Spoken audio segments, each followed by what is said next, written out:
নব্বই দশকের পরপরই অশ্লীলতার কালো থাবা এসে পড়েন বাংলা চলচ্চিত্রে। ওই যুগে রমরমা অবস্থা ছিলেন নায়িকারা মুনমুন, ময়ূরী ও পলি। কিন্তু এদের বেশিরভাগই এখন দেখা যায় না।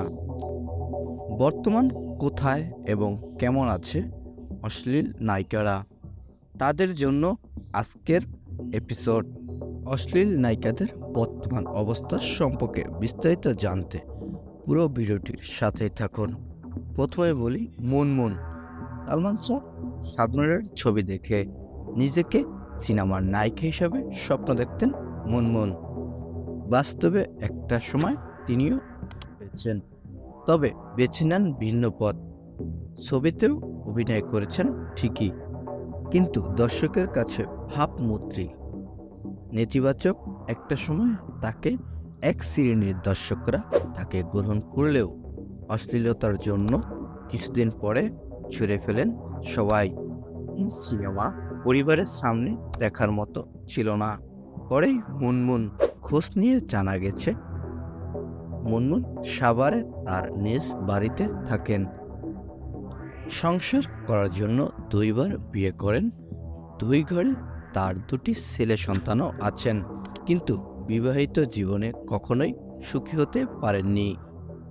দুই স্বামী তাকে ত্যাগ করেছেন। জানা গেছে তার দিনকাল খুব স্বাচ্ছন্দ্য না যাওয়ায় আবারও সিনেমায় ফিরছেন তিনি।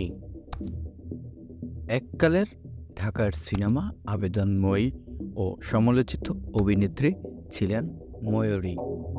অশ্লীলতার অভিযোগে অভিযুক্ত নায়িকাদের শীর্ষে মুনমুনের পরে ময়ূরী। শীর্ষে মুনমুনের পরপরই ময়ূরীর নাম নেওয়া যায়। চলচ্চিত্রে জুনিয়র শিল্পী সেতুর মেয়ে ময়ূরী।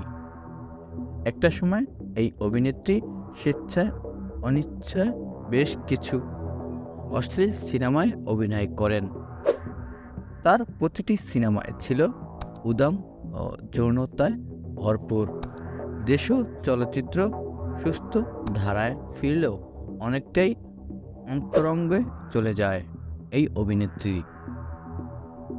চলচ্চিত্র সম্পর্কে কথা বলতে না চাইলেও শেষ পর্যন্ত এতটুকু জানান তিনি চলচ্চিত্র আর ফিরবেন না। এর মধ্যে তার 3বার বিবাহ হয়েছে। সাদাত হোসেন, বার্নাবী নিউজ।